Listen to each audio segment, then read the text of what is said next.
Tractor लेके गेलिया में कह दो करल खेताबा आगे छौड़ी के सुना। ट्रैक्टर लेके गेलिया में कह दो करल खेताबा आगे छौड़ी कैसे ढुकलौ चोलिया में कादाबा आगे छौड़ी कैसे ढुकलौ चोलिया में कादाबा। धान रोपे गेलिए हमें जादव जी के खेताबा अरे छोड़ा। धान रोपे गेलिए हमें जादव जी के खेताबा अरे छोड़ा।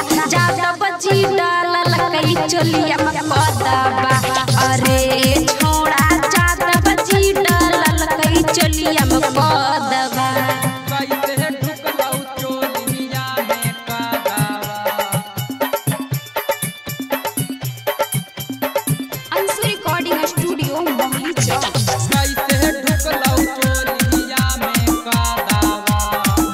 के मोरी जमी के छौड़ी करल धन रोपहनिया।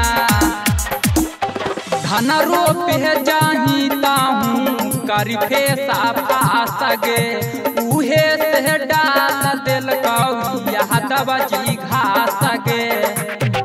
यह दवा जी घास गे। यह दवा जी घास गे। कबले हमहू छोड़ा धन के केहू ता केहू से हम मोहर मारबैबे। यह दो जी धरतौ जाबह कर देतौ ललकोराबा आगे छौड़ी कैसे ढुकलौ चोलिया में कादाबा आगे छौड़ी कैसे ढुकलौ चोलिया में कादाबा। जादव जी डालल कई चोलिया में कादाबा।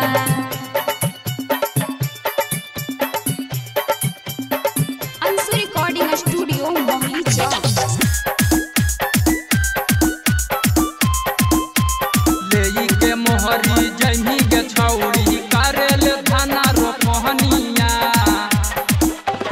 मजा ले तुम्हारी छौड़ी तना तो सबिहारी।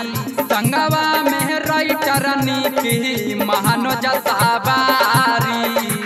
महानो जसाबारी।